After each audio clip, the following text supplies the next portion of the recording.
రాష్ట్రం ఉందో. ఈనాడు చూస్తున్నాం మనం.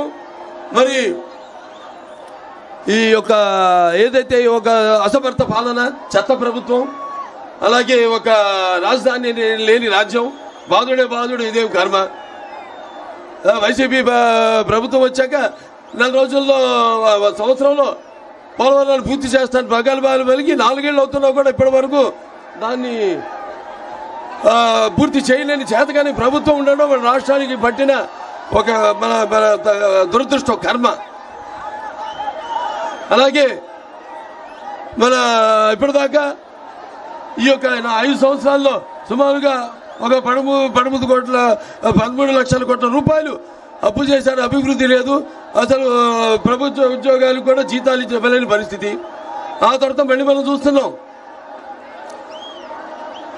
అప్పులు పుడితే కానీ ప్రభుత్వ ఉద్యోగులకి జీతాలు ఇవ్వలేని పరిస్థితి.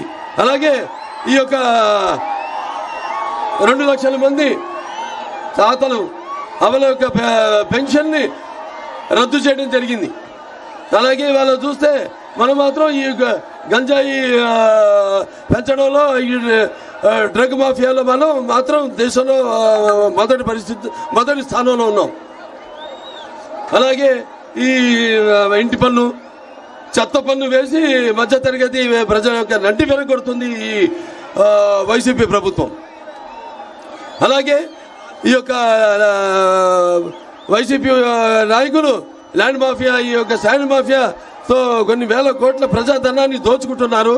అలాగే ఈ యొక్క 5 కోట్ల ఆంధ్రుల కళల రాజధాని అయిన మన అమరావతి అసలు పట్టించుకునే స్థితిలో లేరు.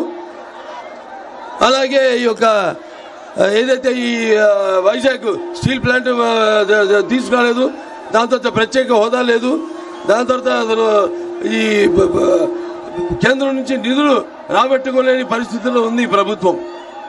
అలాగే ఎవరైతే భూములు ఇచ్చారో రాజధానికి వాళ్ళపై మరి ప్రభుత్వ విధానాలను ప్రశ్నిస్తే అక్రమ కేసులు పెట్టడం, వాళ్ళని భయాందోళనలకు గురి చేయడం ఈ జగన్మోహన్ రెడ్డి ప్రభుత్వానికి అలవాటు అయిపోయింది. అలాగే ఎవరైతే ఈ రాజధానికి భూములు ఇచ్చారో వాళ్ళు ఏదో ఉద్యమం చేస్తే వాళ్ళ మీద కేసులు పెట్టడం, అలాగే వాళ్ళు చట్టపరంగా ముందుకెళ్తే వాళ్ళకి అడ్డంకులు సృష్టించడం, అలాగే వాళ్ళ ఒక పైశాచిక ఆనందాన్ని పొందుతుంది ఈ వైకాపా ప్రభుత్వం. మరి ఈరోజు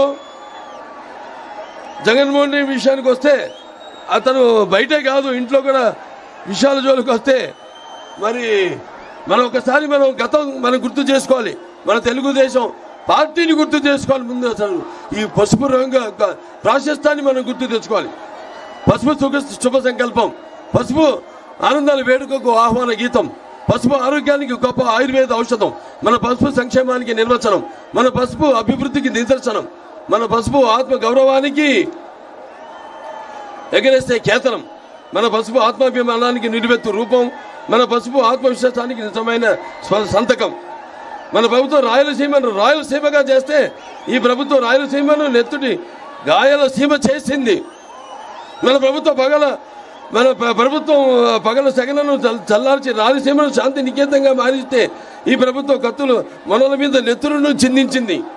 మన ప్రభుత్వం కాలువల్లో కృష్ణమ్మను ప్రవహింపజేసి బీటలు వారిన రాయలసీమ బీడు భూములను సస్యశామలం చేసింది.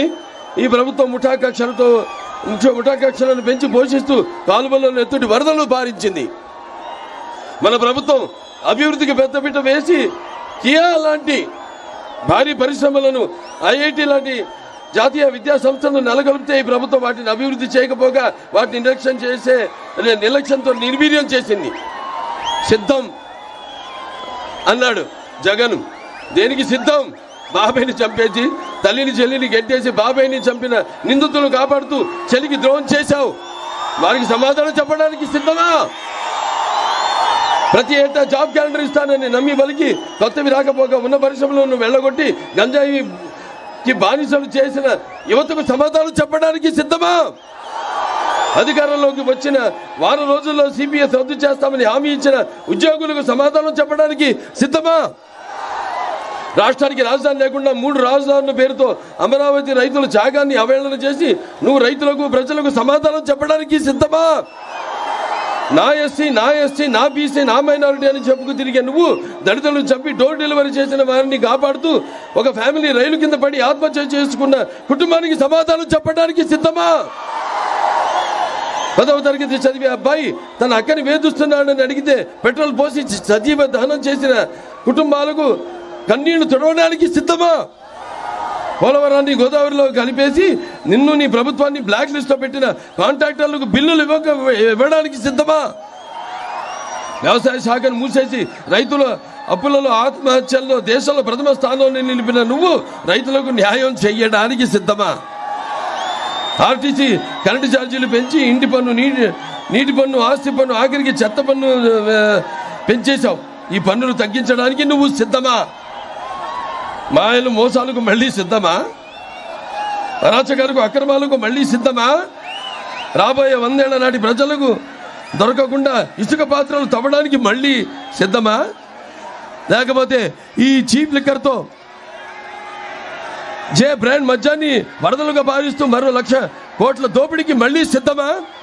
ఈ ప్రభుత్వం తయారు చేయించిన కల్చి మద్యాన్ని తాగించి వేల లక్షల మంది ఆడపడుచులు తాలి బొట్లను తెంచడానికి మళ్ళీ సిద్ధమా?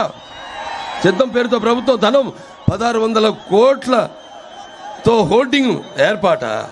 ఈ నిధులను పెడితే అన్నమయ్య డ్యామ్ గేట్లు వచ్చేసేవి. హంద్రీనీవా కాలువ అధునీకరణ పూర్తయ్యేది. మీకు అభివృద్ధి కావాలా? అరాచకం కావాలా? మీకు సంక్షేమం కావాలా? విధ్వంసం కావాలా? మీకు సమర్థ పాలన కావాలా? రాక్షస పాలన కావాలా? మీకు స్వర్ణ యుగం కావాలా? చీకటి రాజ్యం కావాలా? మీకు స్వర్ణ యుగం కావాలా? చీకటి రాజ్యం కావాలా? మీకు కన్స్ట్రక్షన్ కావాలా?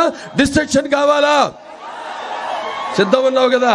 ధర్మ యుద్ధానికి మేము సంసిద్ధం. అవునా? రాష్ట్ర అభివృద్ధిని నిలువెత్తి గోతిలో పూడ్చి 100 ఏళ్లు వెనక నడిపించిన నీ పాలనకు చరమ గీత పాడుతూ సమర సింహ శంఖారావానికి ఉరగలెత్తిన ఉత్సాహంతో ఓటు అనే వజ్రాయుధంతో నీ రాక్షస పాలనను అంతమొందించడానికి మేము సంసిద్ధం. అవునా? నిన్ను నీ వైసీపీని పాతాళంలోకి తొక్కేయడానికి ప్రజలు, తెలుగుదేశం, జనసేన తమ్ముళ్ళు సిద్ధం.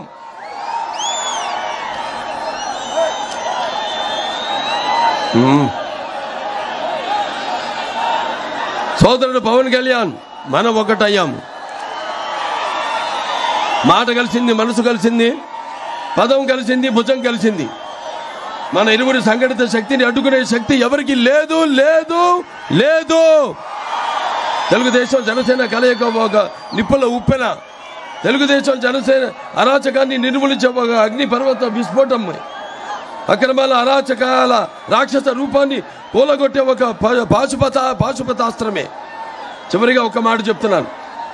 ఓటరన్నా నువ్వు ఇప్పుడు దాకా నమ్మి ఎక్కింది వైసీపీ అనే కొయ్య గుర్రాన్ని. నిన్ను మాయ చేసి మభ్యపెట్టి అటు ఇటు ఊపిందే కానీ అభివృద్ధి చేయలేదు.